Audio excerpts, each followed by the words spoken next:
बगिया ऐसी उलझी, फूल होगे कम, कांटे ज्यादा, सिमटा जीवन, डूबी सांसें, आना है तो अब भी आजा। यदि आपने अभी तक अंतिम अध्याय नहीं देखा है तो कृपया करके अंतिम अध्याय देखें। अष्टावक्र कहते हैं अगर कर्मों से मुक्त होना पड़े फिर तो मुक्ति हो, तो मुक्ति कभी होगी ही नहीं, लेकिन मुक्ति होती है।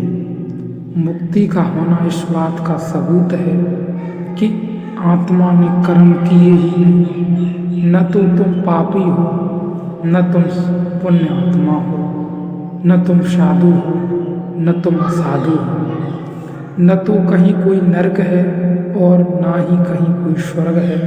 तुमने कभी कुछ किया ही नहीं।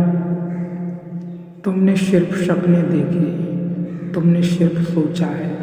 तुम भीतर सोए रहे, शरीर करता रहा।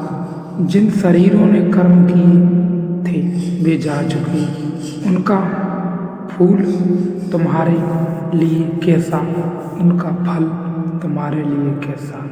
तुम तो भी कर सोए रहे। मैंने कर्म किया, जिसे मैंने किया कैसा, तुम तो भीतर सोए रहे। वह प्रतिपल जा रहा है। मैंने सुना है एक भूतपूर्व महाराजा ने देखा कि ड्राइंग रूम गंदा है तो नौकर झनकू को डांटा, कहा बैठक में मकड़ी की जाली लगी है, तुम दिन भर क्या करते रहते हो।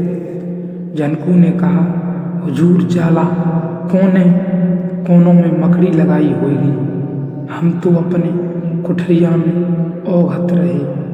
तुम तो ओघत रहे, भीतर जाला कोनों मकड़ी लगाई होगी। शरीर ने जाने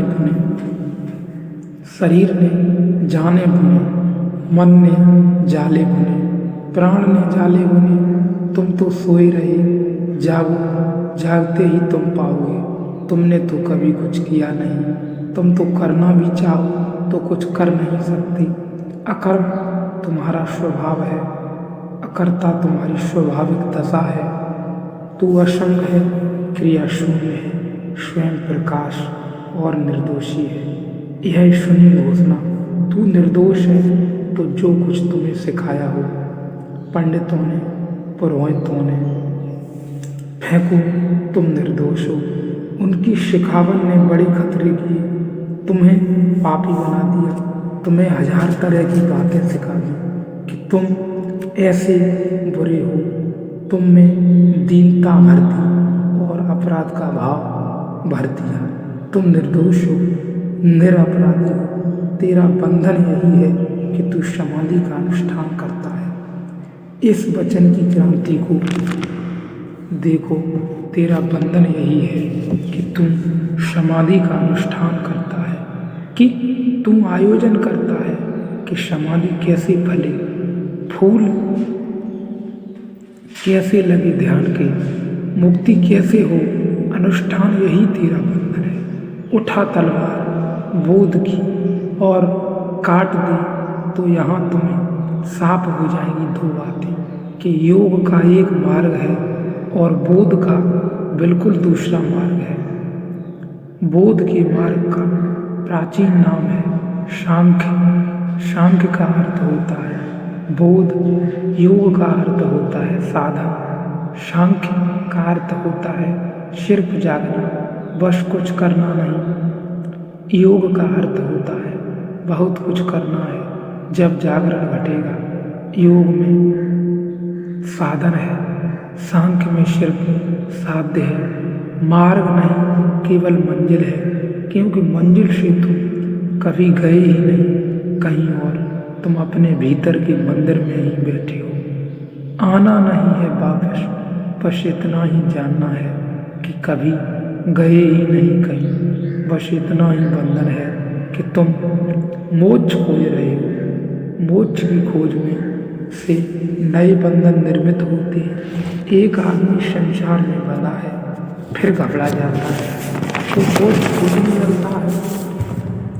मोक्ष खोजने लगता है, तो इधर उधर घर द्वार छोड़ता है, परिवार छोड़ता है, धन दुकान छोड़ता है, फिर नए बंधनों में बंध जाता है। साधु हो गया, अब ऐसे उठो, वैसे बैठो, ऐसे खाओ, ऐसे पियो, अब नए बंधन अपने चारों तरफ रच लेता है। तुमने देखा साधुओं की हालत कैदियों जैसी है। साधु मुक्त नहीं है, क्योंकि साधु सोच रहा है कि मुक्ति के लिए पहले तो बंधन करने पड़ेंगे। यह भी खूब मजे की बात है। मुक्ति के लिए पहले बंधन से छूटने के लिए तैयारी करेंगे। मुक्त होने की तो उसी तैयारी में नए बंधन निर्मित हो जाएंगे। फिर उन नए बंधनों में छूटने के लिए तैयारी करनी पड़ेगी।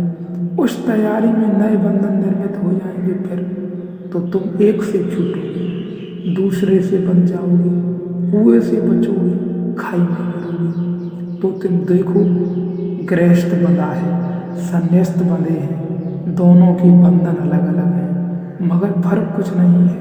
ऐसा लगता है कि मौलिक मूर्छा जब तक नहीं टूटती, तुम जो भी करोगे बंधन हो जाएगा। ऐसा लगता भी है जीवन में, जब मौलिक मूर्छा नहीं टूटती। अब जब जागरण हो जाता है तो यही मालूम होता है कि अब सत्य ही है, सत्य की मार्ग है। उसमें तब तुम दृष्टा होते हो, तुम कुछ करते नहीं, बस तुम देखते हो जो हो रहा है उसी को। और जब होने में डुबकी लगी तो फिर तुम दृष्टा हो।